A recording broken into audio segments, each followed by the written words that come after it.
I am joined now by former Arkansas Governor and Republican candidate for President Asa Hutchinson. Governor Hutchinson, thank you so much for joining us today. Always good to be with you. Thank you. I wanted to start with the news of this morning, which is that this morning President Biden announced that he will seek re-election. First, wanted to get your reaction to that announcement. Well, it wasn't a particular surprise, but what surprised me is that he really focused on attacking the past, 2020, and instead of talking about the future and the opportunities to improve our economy, to address the issues of high interest rates and high inflation. And so I think he missed an opportunity there, but it really points up the contrast that's going to be set between the policies of the Biden administration that have failed and what Republicans want to do in terms of reducing federal spending, in terms of securing the southern border, stopping the fentanyl that comes into our country, and addressing some of the really challenging issues that we face as a nation. And you spoke over the weekend at the Faith and Freedom event here in Iowa, and you said if you were elected president, on day one that you'd reverse President Biden's executive orders. I wanted to hear from you of maybe one or two of those orders that really stands out to you, that in your eyes are the most egregious and that you'd really want to take action on first. Well, whenever you look at the ruling that this administration has done that requires businesses to put a priority on ESG, which are the social leftist policies that drive our businesses and our schools, that needs to change immediately.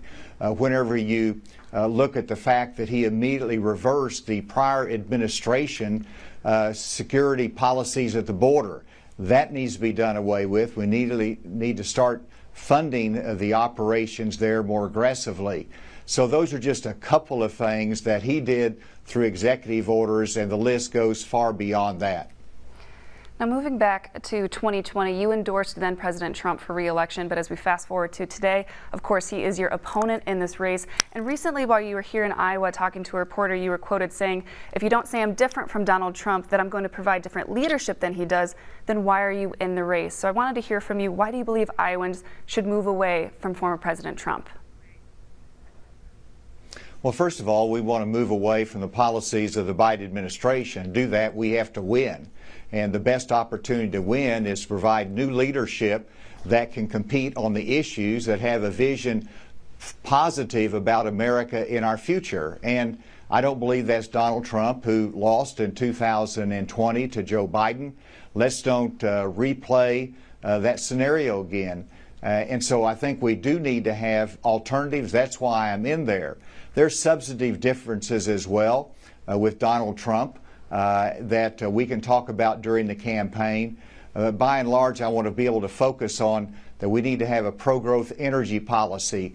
We need to be able to slow down federal spending, secure our border, reduce the influence of drugs in our society, and America be strong again. And that's a difference with Donald Trump. He wants to look at an isolationist United States versus us supporting Ukraine, winning against Russia, and being strong against China. So these are differences that we'll talk about during the course of the campaign.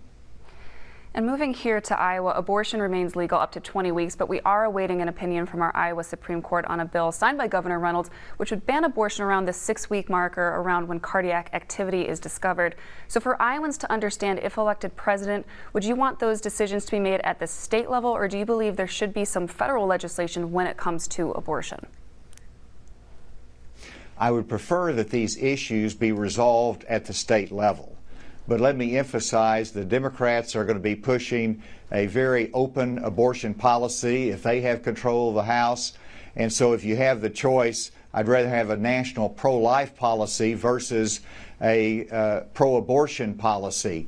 And so while I prefer it to be resolved at the state level, I can see the circumstances, if we don't have a divided government, that we do set the national standard. And the critical thing is that the appropriate exceptions are in place.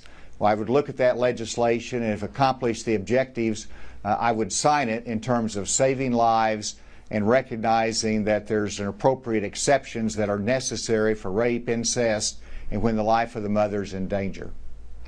And speaking of our local state house here, there's also been a number of pieces of legislation focused on transgender issues. For example, one bill bans gender-affirming care for anyone under the age of 18. Another mandates those in schools misuse the bathroom that matches their sex assigned at birth. So in that same vein, if elected president, do you see the need for federal legislation surrounding transgender issues like that?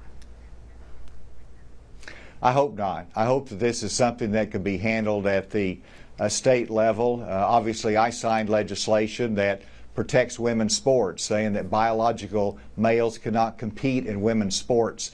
And so these are generally issues that are handled at the state level and even at the local community level. And so I hope that's the way that we can do it in the future, but we'll see what would develop. But I like whenever it's handled at the state level. I'm a former governor. I believe in the state's role. And of course, there are a number of Republicans who've also thrown their hat in the ring, and we know a number of others who are flirting and hinting at a run for the Oval Office. So as a final message to Iowans, how do you stand out from this growing crowd? Really, what sets you apart in your eyes? Well, I hope that they will look at my experience matching the needs of our country. When you look at my role in law enforcement, nobody matches that. Nobody matches the breadth of experience at federal and state level. And these are experiences that are important to securing our border, to reducing fentanyl in our communities, balancing a budget that I've done as governor for 8 years. So these are credentials that I believe are important for the future of our country. And most importantly, it's trust, it's character, it's relationships. I hope to build that confidence in the coming months in Iowa. Governor Hutchinson, thank you again for making the time for our viewers. We appreciate it. Thank you. Great to be with you today.